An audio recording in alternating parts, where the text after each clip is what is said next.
देखिए छात्रों, आज मैं जो है कक्षा 10 का टेक्स्ट बुक शुरू कर रहा हूँ। तो ग्रामर बहुत हो चुका है, ग्रामर तो अब बाद में देखेंगे। टेक्स्ट बुक पढ़ा रहा हूँ। पहला पार्ट है ये दी इंचेंटेड पूल।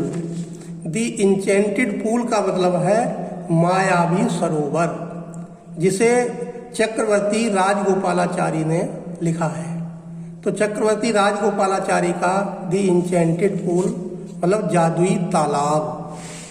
ये जो है जादुई तालाब के बारे में बताया गया है। इसमें महाभारत से जुड़ी हुई कहानी है। जब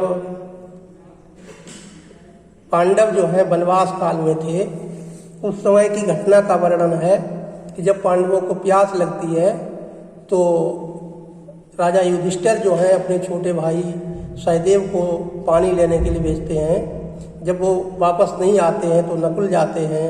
नकुल वापस नहीं लौटते हैं तो भीम जाते हैं। भीम के न लौटने पर अर्जुन जाते हैं। अंत में युधिष्ठिर जाते हैं। तो उसी समय की घटना का वर्णन है।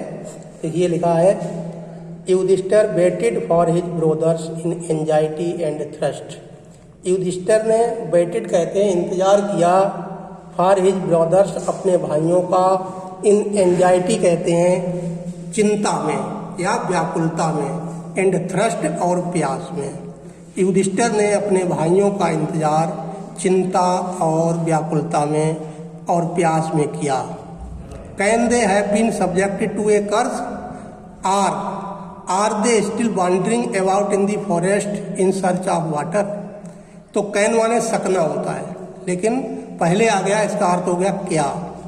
दे माने बे, हैव बीन सब्जेक्टेड कहते हैं ग्रसित हैं, टू ए कर्ज कहते हैं अभिशाप से। क्या वे किसी अभिशाप से ग्रसित हो गए हैं, अर्थात क्या उन्हें किसी ने श्राप दे दिया है। और अथवा आर दे स्टिल, क्या वे अब भी, वॉन्डरिंग माने घूम रहे हैं, अबाउट इन दी फॉरेस्ट जंगल में, इन सर्च ऑफ वाटर पानी की तलाश में, या क्या वे अब भी जंगल में पानी की तलाश में घूम रहे हैं। कैन दे हैव फेंटेड, क्या वे फेंटेड कहते हैं मूर्छित हो जाना, और डाइड माने मर जाना, और थ्रस्ट माने प्यास से। क्या वे प्यास के कारण मूर्छित हो गए हैं या मर गए हैं।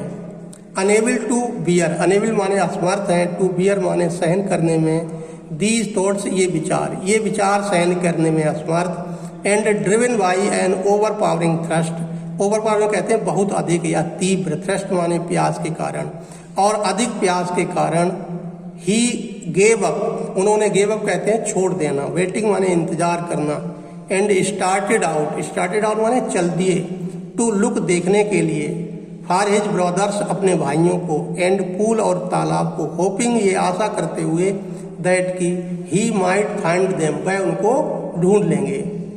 मतलब वह ये विचार सहन करने में असमर्थ और अधिक प्यास के कारण उन्होंने इंतजार करना छोड़ दिया और अपने भाइयों को और तालाब को देखने के लिए चल दिए, इस आशा के साथ कि वह उनको ढूंढ सकते थे। आगे युधिष्ठिर प्रोसीडेड, युधिष्ठिर ने प्रोसीडेड माने आगे बढ़े, इन दी डायरेक्शन माने दिशा में, हिज ब्रदर्स उनके भाई, हैड टेकन माने गए हुए थे। युधिष्ठिर उसी दिशा की ओर आगे बढ़े जिधर उनके भाई गए हुए थे। एंड केप्ट ऑन वॉकिंग, और चलते रहे, थ्रो ट्रैक्ट माने उस जंगल से होकर जो फुल माने भरा हुआ था, बिल्ड बियर जंगली भालुओं से, एंड स्पॉटेड डियर चितकबरे हिरणों से, एंड बिग फॉरेस्ट बर्ड और बड़े जंगली पक्षियों से, टिल ही केम अपॉन आ गए ए ब्यूटीफुल ग्रीन मीडो एक हरे घास के मैदान में, अराउंड माने चारों ओर था, ये पूल माने तालाब के, आप क्लियर वाटर माने स्वच्छ पानी के। मतलब युधिष्ठिर जो है उस हरे जंगल से होकर चलते रहे जो जंगली भालुओं से, चितकबरे हिरणों से, बड़े जंगली पक्षियों से भरा हुआ था, और उस मैदान में आ गए जो साफ पानी के तालाब के चारों ओर था। बट लेकिन वैन ही सा, लेकिन जैसे ही उसने देखा, हिज ब्रदर्स अपने भाइयों को, लैंग पड़े हुए, दियर वहाँ लाइक ब्लैक होल्स माने निढाल अवस्था में, जब उन्होंने अपने भाइयों को निढाल अवस्था में पड़े हुए देखा, अनेबल माने असमर्थ हो गए, टू रेस्ट्रेन माने सहन करने में, हिज ग्रीफ अपना दुख, और अपना दुख सहन करने में असमर्थ हो गए, ही लिफ्टेड हिज वॉइस, उनकी चीख निकल गई, एंड वेप्ट और रोने लगे। ही टच्ड, आगे देखिए, टच्ड उन्होंने छुआ, फेस माने चेहरा, भीम एंड अर्जुन, भीम और अर्जुन का, उन्होंने भीम और अर्जुन का चेहरा छुआ, एज दे ले, जैसे कि वे पड़े हुए थे, सो स्टिल एंड साइलेंट, इतने शांत और चुपचाप, जैसे कि बहुत शांत और चुपचाप पड़े हुए थे, एंड मॉर्नेड, और दुखित होकर अर्थात रोते हुए कहा, was this to be end, क्या यही अंत होना था, आप ऑल अवर वेप्स, हमारी सभी प्रतिज्ञाओं का, क्या हमारी सभी प्रतिज्ञाओं का यही अंत होना था, जस्ट वैन, ठीक जब, अवर एग्जाइल, हमारा वनवास, इज अबाउट टू एंड, समाप्त होने वाला है, जबकि हमारा वनवास समाप्त होने वाला है, you have been taken away, तुम्हें हमसे छीन लिया गया है, इवन दी गॉड्स, यद्यपि देवी देवता, हैव फॉरसेकन मी, मुझे भूल गए हैं, इन माई मिसफॉर्च्यून, मेरे दुर्भाग्य के समय, यद्यपि देवी देवता भी मेरे दुर्भाग्य के समय मुझे भूल गए हैं। ठीक, आगे देख